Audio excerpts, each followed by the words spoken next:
Hello बच्चों, मैं आपका गणित शिक्षक कमलेंद्र हूँ।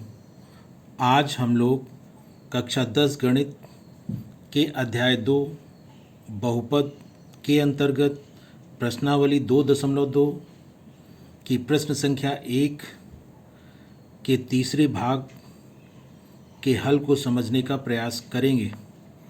जैसा कि आप अपनी किताब कक्षा 10 गणित की किताब की पेज संख्या 36 पर दी गई प्रश्नावली 2.2 के पहले प्रश्न को देख रहे होंगे, जिसमें लिखा है निम्न द्विघात बहुपदों के शून्य ज्ञात कीजिए और शून्यकों तथा गुणांकों के बीच संबंध की सत्यता की जांच कीजिए। इसके अंतर्गत हम यहाँ पर इसके तीसरे भाग 6x की घात 2 ऋण 3 ऋण 7x के हल को समझने का प्रयास इस वीडियो में करेंगे। जो द्विघात बहुपद हमें इस प्रश्न में दिया गया है उसे यदि हम देखें तो उसे सबसे पहले हम px बराबर 6x की घात 2 ऋण 3 ऋण 7x के बराबर मानकर लिख सकते हैं। और यदि हम ध्यान से इस दिए गए बहुपद को देखें तो हम पाते हैं कि दिया गया बहुपद मानक रूप में नहीं है। बहुपद का मानक रूप क्या होता है या आपने कक्षा 9 में पढ़ा होगा, पढ़ा है भी, निश्चित रूप से आपने पढ़ा है। और बहुपद का मानक रूप क्या होता है इसे हम यहाँ पर एक बार दोहरा लेते हैं। बहुपद जिस भी चर में हमें दिया गया होता है उस चर की घातों के बढ़ते हुए क्रम में या घटते हुए क्रम में जब भी हम बहुपद के पदों को लिखते हैं तो इस प्रकार जो भी बहुपद हमें प्राप्त होता है बहुपद का मानक रूप होता है। यहाँ पर हम देख रहे हैं कि दिया गया बहुपद चर x में है, इसलिए हम x की घातों के बढ़ते हुए क्रम में या घटते हुए क्रम में यदि हम इस बहुपद को लिखते हैं तो वह रूप इस दिए गए बहुपद का मानक रूप होगा। यहाँ पर हमने बहुपद को चर x की घटती हुई घातों के क्रम में लिखा है। आप यहाँ पर देख रहे हैं कि पहले पद में चर x की घात 2 है, दूसरे पद में चर x की घात 1 है और तीसरे पद में जहाँ पर आपको चर x नहीं दिखाई दे रहा है वहाँ पर x घात 0 के रूप में उपस्थित है। और जब किसी भी संख्या की घात या राशि की घात शून्य होती है तो उस राशि का मान 1 के बराबर होता है। और इसी कारण यहाँ पर तीसरे पद में हमें चर नहीं दिखाई पड़ रहा है, अर्थात चर x हमें नहीं दिखाई पड़ रहा है। और इसे हम अगर आप सब देखें तो आप पाते हैं कि तीसरे पद में चर x नहीं है, इसीलिए हम इसे अचर पद कहते हैं, अर्थात जिसमें चर नहीं हो उसे हम अचर पद कहते हैं। जिस पद में चर ना हो उसे हम अचर पद कहते हैं। तो यहाँ पर दिए गए बहुपद का जो मानक रूप लिखा गया है वह चर x की घटती हुई घातों के रूप में लिखा गया है। 6x की घात 2 ऋण 7x ऋण 3, यही दिए गए बहुपद का मानक रूप है। अब चूँकि हमें दिए गए बहुपद के शून्य ज्ञात करने हैं तो शून्य ज्ञात करने के लिए हमें दिए गए बहुपद के गुणनखंड को ज्ञात करना रहता है। और जब हमें गुणनखंड ज्ञात हो जाते हैं तब हमारे लिए शून्य ज्ञात करना सरल हो जाता है। गुणनखंड, किसी दिए गए द्विघात बहुपद का गुणनखंड ज्ञात करना आपने कक्षा 9 में पढ़ा है। और उसका जो एक विधि है, सरल विधि, वह द्विघात बहुपद के मध्य पद को विभाजित करके गुणनखंड ज्ञात करना है। और इसी विधि से हम यहाँ पर इस दिए गए बहुपद के गुणनखंड ज्ञात करेंगे। तो यहाँ पर जो मध्य पद 7 है, इसे हम विभाजित करके दो संख्याओं के योग या अंतर के रूप में लिखने का प्रयास यहाँ करते हैं इस विधि में। अब हम ऐसा करने से पहले हम यह देखते हैं कि चर की घात 2 जिस पद में है उसका गुणांक क्या है, अर्थात x की घात 2 का गुणांक क्या है। यहाँ पर हम देख रहे हैं कि 6 है, धन का 6 है। और अचर पद क्या है, अचर पद हम देख रहे हैं यहाँ पर ऋण 3 है। इन दोनों की गुणा करते हैं, जो कि यहाँ पर रफ में करके मैंने दिखाया है कि धन का 6 और ऋण के 3 की जब गुणा करते हैं हम, तो हमें ऋण का 18 प्राप्त होता है। यहाँ पर ऋण चिन्ह यह बताता है कि हमें 18 के ऐसे गुणनखंड करने हैं कि जिनका अंतर दिए गए द्विघात बहुपद के मध्य पद के गुणांक के बराबर हो। तो हमें 18 के ऐसे दो गुणनखंड करने हैं जिनका अंतर के लिए चिन्ह ऋण होता है, आप जानते हैं। और ये ऋण चिन्ह ही हमें यह बताता है कि हमें अंतर लेना है, यहाँ पर दो संख्याओं का या दो गुणनखंडों का अंतर लेना है। तो हम यहाँ पर 18 के गुणनखंड इस प्रकार प्राप्त करते हैं कि उनका अंतर दिए गए बहुपद के मध्य पद के गुणांक के बराबर हो, जो कि यहाँ पर 7 है। और यहाँ पर आप देखिए 18 के गुणनखंड 9 गुणे 2 के रूप में लिख करके दिखाया गया है। और 18 के इन दोनों गुणनखंडों अर्थात 9 और 2 का जब अंतर ज्ञात किया जाता है तो आप देखते हैं कि 7 प्राप्त होता है, और यही हमारा मध्य पद का गुणांक भी है। तो हम यहाँ पर दिए गए बहुपद के मध्य पद को जब विभाजित करके लिखेंगे तो 9 ऋण 2 के रूप में लिखेंगे, और यही इस गुणनखंड ज्ञात करने की विधि में किया जाता है। तो आप यहाँ पर देख रहे हैं कि बीच वाले पद के गुणांक के स्थान पर 9 ऋण 2 लिखा गया है, और इसके बाद इसे सरल कर लिया गया है। और जब सरल किया गया तो हमें ऋण 9x और धन 2x प्राप्त हुआ है। 6x की घात 2 ऐसे ही आ गया है, और ऋण का 3 भी ऐसे ही आ गया है। और इसके पश्चात दो दो पदों का जोड़ा बनाया जाता है। आप को याद आ रहा होगा, आपने कक्षा 9 में ऐसा किया है। यहाँ पर जब हम उभयनिष्ठ पहले दो पदों में जो उभयनिष्ठ गुणनखंड ज्ञात करते हैं तो हम पाते हैं कि यहाँ पर 3x है, हमें उभयनिष्ठ गुणनखंड के रूप में प्राप्त हो रहा है। उसे हम ब्रैकेट के बाहर लिख लेते हैं, और ब्रैकेट के अंदर हम उन गुणनखंडों को लिखते हैं जो शेष बचे होते हैं दोनों पदों में।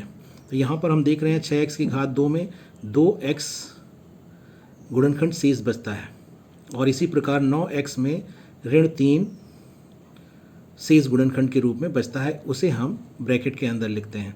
यदि आपको कोई कन्फ्यूज़न यहाँ पर होता है, कोई समझने में परेशानी आती है, तो आपको यह देख लेना चाहिए कि 3x और इस 2x की जब गुणा करेंगे तो हमारा पहला पद हमको प्राप्त होना चाहिए, अर्थात 6x की घात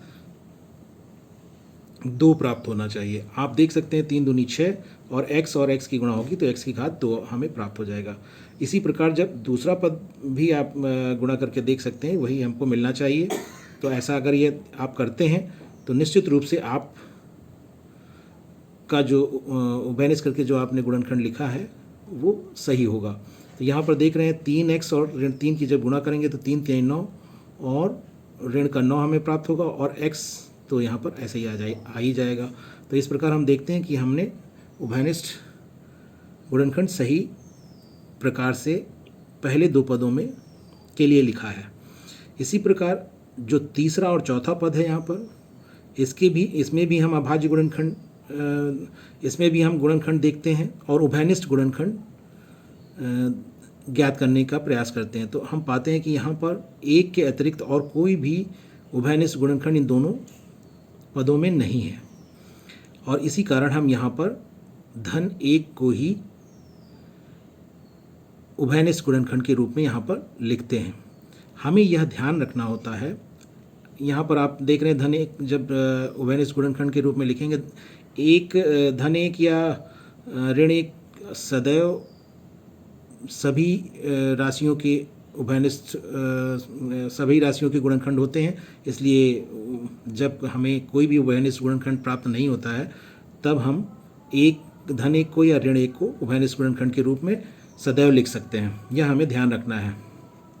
अब यहाँ पर जब धन एक को हम उभयनिष्ठ गुणनखंड के रूप में लिखते हैं ब्रैकेट के बाहर, तो अंदर जो कुछ भी शेष गुणनखंड बचता है उसे लिखते हैं। या आप जानते हैं यहाँ पर 2x ऋण 3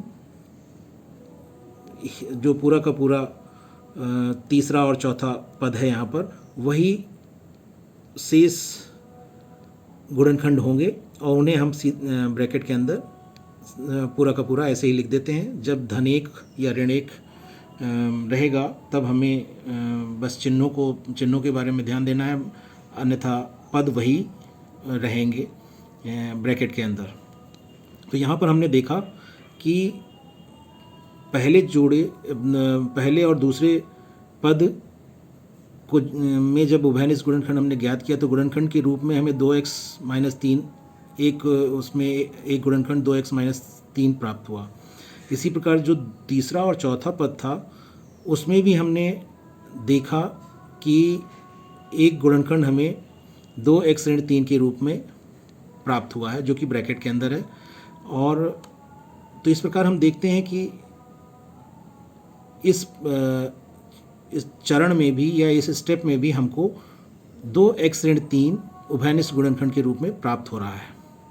तो हमें यहाँ पर यह ध्यान रखना है कि जब भी हम मध्य पद को तोड़कर या विभाजित करके उसे लिखते हैं तो उसके अगले चरण में जब हम उभयनिष्ठ गुणनखंड ज्ञात करते हैं, उभयनिष्ठ गुणनखंड अलग करके लिखते हैं कॉमन लेकर के, तब हमें कोई ना कोई उभयनिष्ठ गुणनखंड उस चरण में भी प्राप्त होना चाहिए। जैसा कि यहाँ पर आप देख रहे हैं 2x ऋण 3 हमें उभयनिष्ठ गुणनखंड के रूप में प्राप्त हो रहा है। अब इसे हम सबसे पहले लिख लेते हैं। 2x ऋण 3 को ब्रैकेट के अंदर लिखकर इसे उभयनिष्ठ गुणनखंड के रूप में बाहर कर लेते हैं और जो शेष गुणनखंड बचते हैं ऊपर के पदों में उन्हें हम दूसरे ब्रैकेट में लिख लेते हैं। यहाँ पर देख रहे हैं आप 3x बचेगा इसलिए 3x लिखा गया। यहाँ पर दूसरे पद में आप देख रहे हैं धन 1 बचेगा इसलिए यहाँ पर धन 1 लिखा गया है और इसे भी ब्रैकेट में बंद कर दिया गया। इस प्रकार हम देखते हैं कि 6x की घात 2 ऋण 3 ऋण 7x का जब हम गुणनखंड करते हैं, जो कि हमारा दिया गया बहुपद था, तो हमें गुणनखंड के रूप में 2x ऋण 3 गुणे 3x धन 1 प्राप्त होता है। अब चूंकि हमें दिए गए बहुपद के शून्य ज्ञात करने हैं तो शून्य के बारे में भी हमें पता होना चाहिए कि शून्य क्या होता है। शून्य चर का वह मान होता है जो दिए गए बहुपद के मान को शून्य बना देता है। और इसका अर्थ क्या हुआ कि हम चर x का कोई भी ऐसा मान प्राप्त करें जिसको जब हम इस बहुपद में रखें या प्रतिस्थापित करें x के स्थान पर, तो हमें उस बहुपद का मान शून्य के बराबर प्राप्त हो। और इसे प्राप्त करने का तरीका यह है, क्योंकि हमने जान लिया कि दिया गया बहुपद हमारा 6x की घात 2 ऋण 3 ऋण 7x है और उसकी गुणनखंड 2x ऋण 3 और 3x धन 1 हैं। तो इन दोनों गुणनखंडों को गुणा करने पर गुणनफल हमें दिए गए बहुपद के रूप में प्राप्त हो रहा है। तो निश्चित रूप से अगर हमें शून्य मान प्राप्त करना है तो इन दोनों गुणनखंडों में से किसी एक मान को शून्य होना चाहिए। अब कौन सा मान शून्य होगा, हम एक एक करके दोनों ही गुणनखंडों को शून्य के बराबर रखते हैं और उसके फलस्वरूप जो हमें चर के मान प्राप्त होते हैं वही दिए गए बहुपद के लिए शून्यक होते हैं। तो यहाँ पर हम एक एक करके दोनों ही गुणनखंडों को शून्य के बराबर रखेंगे। जैसे यहाँ पर आप देख रहे हैं 2x ऋण 3 बराबर शून्य यदि हम लेकर चलते हैं तो हमें x बराबर 3/2 चर x का मान प्राप्त होता है। और जब हम 3x धन 1 को शून्य के बराबर लेकर चलते हैं तो हमें x बराबर ऋण 1/3 प्राप्त होता है। इस प्रकार हमें चर x के दो मान यहाँ पर प्राप्त हो रहे हैं और ये दोनों ही मान जब हम दिए गए बहुपद में प्रतिस्थापित करते हैं या रखते हैं तो निश्चित रूप से हमें शून्य प्राप्त होगा। यह आप करके देख सकते हैं। और इस प्रकार हम यह कह सकते हैं कि दिए गए बहुपद 6x की घात 2 ऋण 3 ऋण 7x के शून्यक 3/2 और -1/3 हैं। अब हमें शून्यक तो ज्ञात हो गए, जो कि पहला भाग तीसरे भाग में जो पहली चीज़ हमें ज्ञात करनी थी वो हमें ज्ञात हो गई, अर्थात हमें शून्यक तो ज्ञात हो गए। इसके बाद उन्होंने हमें सवाल प्रश्न में आप देखें तो ये दिया गया था कि पहले शून्यक ज्ञात कीजिए, इसके पश्चात यह कहा था कि शून्यकों तथा गुणांकों के बीच के संबंध की सत्यता की जांच कीजिए। तो इसमें एक भाग अभी हाल में शेष है, तो हम क्या करते हैं, इसमें शून्यकों का योग पहले ज्ञात करते हैं। तो शून्यकों का योग जब ज्ञात करते हैं तो 3/2 धन ऋण 1/3 हो जाता है, और ये बराबर होता है 3/2, यहाँ धन और ऋण की गुणा होगी तो ऋण आ जाएगा, तो 3/2 ऋण 1/3 हो जाएगा। और इसके पश्चात आप इसे सरल करेंगे तो 7/6 आपको प्राप्त होगा। और 7/6 को अगर हम ऋण 7/6 लिखें तो हम ऐसा लिख सकते हैं, क्योंकि हम जानते हैं इसे सरल करेंगे तो 7/6 ही हमको प्राप्त होगा, तो हम ऐसा लिख सकते हैं। लेकिन ऐसा लिखने के पीछे प्रयोजन क्या है, हमने ऐसा क्यों किया, इसको समझेंगे जो हम इसके आगे अगले चरण को, अगले स्टेप को हम देखेंगे तब समझ में आएगा। यहाँ पर इस रूप में जब हम लिखते हैं तो हम देखते हैं कि -7, ये माइनस चिन्ह तो ऐसे ही आ गया, लेकिन -7 क्या है, -7 आपका यहाँ पर मध्य पद का गुणांक है, अर्थात x की घात 1 का गुणांक है -7। तो यहाँ पर हम -7 की जगह x का गुणांक लिख सकते हैं। इसी प्रकार 6 आप देखें तो 6x² का गुणांक है, और 6x² का गुणांक है, इसलिए 6 की जगह हम लिख सकते हैं x² का गुणांक बटे में आ जाएगा। तो इस प्रकार हमने यहाँ पर यह देखा कि शून्यकों का योग बराबर हमें किसके प्राप्त हो रहा है, ऋण x का गुणांक बटे x की घात 2 का गुणांक। तो हम यहाँ पर देख रहे हैं कि अगर शून्यकों का हम योगफल लेते हैं तो वह x के गुणांक और x² के गुणांक पर निर्भर करता है या उससे संबंधित होता है। तो शून्यकों के योग और गुणांकों के बीच हमें यहाँ पर एक संबंध प्राप्त हो रहा है, और यहाँ पर शून्यकों का योग x के गुणांक और x² के गुणांक से संबंधित है। तो एक हमने ये संबंध शून्यकों और गुणांकों के बीच यहाँ पर ज्ञात किया। एक दूसरा संबंध भी हम यहाँ पर ज्ञात करते हैं और ज्ञात कर सकते हैं, शून्यकों का गुणनफल। शून्यकों का गुणनफल यदि हम ज्ञात करें तो यहाँ पर पहला शून्यक 3/2 था, दूसरा शून्यक ऋण 1/3 था, दोनों की जगह गुणा करते हैं तो हमें गुणनफल प्राप्त होगा। तो यहाँ पर सरल करेंगे तो आप ऋण 1/2 प्राप्त होगा, क्योंकि 3 और 3 कट जाएगा यहाँ पर, तो हमें ऋण 1/2 प्राप्त होगा। ऋण 1/2 को हम ऋण 3/6 के रूप में लिख सकते हैं। ऋण 3/6 आप हमने क्यों लिखा ऋण 1/2 की जगह, इसे भी आप अगले स्टेप में समझेंगे। यहाँ पर देखिए, जब हमने ऋण 1/2 को ऋण 3/6 लिखा तो इसके मान पर कोई फर्क नहीं पड़ेगा, क्योंकि आप सरल करके फिर से आप ऋण 1/2 लिख सकते हैं। लेकिन हम जब ऋण 3/6 लिखते हैं इसे, तो इससे हमारा एक उद्देश्य पूरा हो जाता है। वह उद्देश्य यह कि हम शून्यकों के गुणनफल और गुणांकों के बीच संबंध ज्ञात करने में सफल हो जाते हैं। कैसे, ऋण 3 आप देखें कि आपके दिए गए बहुपद में अचर पद के रूप में है, और इसलिए हम ऋण 3 को अंश में अचर पद, ऋण 3 के स्थान पर अचर पद लिख सकते हैं अंश में, और 6 जो कि बटे में है अर्थात हर में है। हर 6 आप जानते हैं कि यहाँ पर आपके बहुपद में x² के गुणांक के रूप में है, इसलिए हम 6 के स्थान पर हर में x² का गुणांक लिख सकते हैं। इस प्रकार हम देख रहे हैं कि शून्यकों का गुणनफल अचर पद बटे x² के गुणांक के बराबर है। इस प्रकार हम देख रहे हैं कि शून्यकों का गुणनफल अचर पद और x² के गुणांक पर निर्भर है या उससे संबंधित है। इस प्रकार हमने देखा कि शून्यकों का योग और शून्यकों का गुणनफल दोनों ही दिए गए बहुपद के पदों के जो गुणांक हैं उन पर निर्भर करते हैं या उनसे संबंधित हैं, और इससे दिए गए बहुपद के लिए उसके शून्यकों तथा गुणांकों के बीच संबंध की सत्यता प्रमाणित हो जाती है इस प्रकार। और यही हमें इस प्रश्न में करना था। यहाँ पर समझने के लिए दिया गया बहुपद जैसे आपका है 6x की घात 2 ऋण 7x ऋण 3, आप यहाँ पर 6 को 6x स्क्वायर के साथ गुणा में है, इसीलिए हम यहाँ पर इसे x स्क्वायर का गुणांक कहते हैं। तो x स्क्वायर का गुणांक का अर्थ है x स्क्वायर के साथ गुणा में जो संख्या है, तो x स्क्वायर के साथ गुणा में जो संख्या यहाँ पर है वह 6 है, इसीलिए हम लिखते हैं x स्क्वायर का गुणांक बराबर 6। और यदि हम दूसरे पद में देखें तो यहाँ पर ऋण 7x लिखा हुआ है और इसे हम ऋण 7 गुणे x लिख सकते हैं। तो यहाँ पर हम कह सकते हैं कि x के साथ गुणा में ऋण 7 संख्या है, इसीलिए हम x का गुणांक बराबर ऋण 7 लिखते हैं। इसे भी आपको समझना है। साथ ही साथ जो अचर पद होता है उसमें आपको चर नहीं दिखाई देता है, तो चर नहीं दिखाई देता है तो वही अचर पद होता है। और यहाँ पर आप देख रहे हैं तीसरे पद में केवल ऋण 3 लिखा हुआ है, कहीं पर भी कोई भी चर हमें नहीं दिख रहा है और यही अचर पद है, इसीलिए हम यहाँ पर लिखते हैं अचर पद बराबर ऋण 3। तो इस प्रकार आपने देखा कि